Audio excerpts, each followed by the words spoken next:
شروع اللہ کا نام لے کر جو بڑا مہربان نہایت رحم والا ہے۔ اور کتاب یعنی قرآن میں مریم کا بھی تذکرہ کرو جب وہ اپنے لوگوں سے الگ ہو کر مکان کے مشرقی حصے میں چلی گئیں، پھر انہوں نے ان کی طرف سے پردہ کر لیا تو ہم نے ان کی طرف اپنا فرشتہ بھیجا، سو وہ ان کے سامنے ایک خوبصورت مرد کی صورت میں آیا۔ مریم بولی کہ اگر تم پرہیزگار ہو تو میں تم سے بچنے کے لیے رحمان کی پناہ لیتی ہوں۔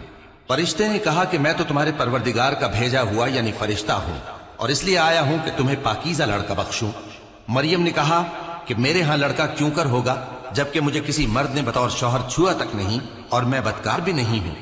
فرشتے نے کہا کہ یوں ہی ہوگا، تمہارے پروردگار نے فرمایا کہ یہ مجھے آسان ہے اور میں اسے اسی طریق پر پیدا کروں گا تاکہ اس کو ہم لوگوں کے لیے اپنی طرف سے نشانی اور ذریعہ رحمت بنائیں، اور یہ کام مقرر ہو چکا ہے۔ چنانچہ وہ اس بچے کے ساتھ حاملہ ہو گئیں اور اسے لے کر ایک دور جگہ چلی گئیں۔ پھر درد ذہ ان کو کھجور کے تنے کی طرف لے آیا، کہنے لگی کہ کاش میں اس سے پہلے مر چکتی اور بھولی بسری ہو گئی ہوتی۔ تب ان کے ٹیلے کے نیچے کی جانب سے فرشتے نے ان کو آواز دی کہ غمناک نہ ہو، تمہارے پروردگار نے تمہارے نیچے ایک چشمہ پیدا کر دیا ہے، اور کھجور کے تنے کو پکڑ کر اپنی طرف ہلاؤ، وہ تم پر تازہ عمدہ کھجوریں گرائے گا، تو کھاؤ اور پیو اور آنکھیں ٹھنڈی کرو۔ اگر تم کسی آدمی کو دیکھو تو کہنا کہ میں نے اللہ کے لیے روزے کی منت مانی، تو آج میں کسی آدمی سے ہرگز کلام نہیں کروں گی۔ پھر وہ اس بچے کو اٹھا کر اپنی برادری والوں کے پاس لے آئیں۔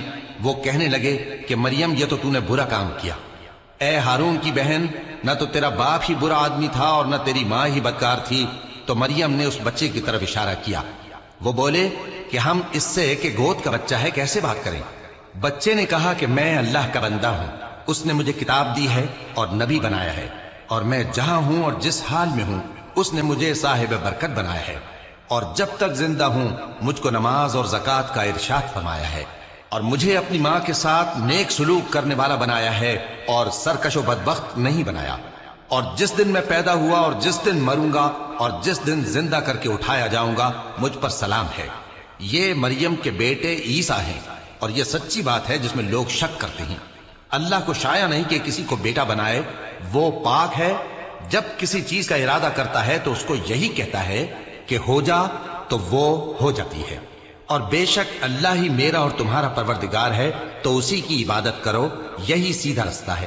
پھر اہل کتاب کے فرقوں نے باہم اختلاف کیا، سو جو لوگ کافر ہوئے ہیں ان کو بڑے دن یعنی قیامت کے روز حاضر ہونے سے خرابی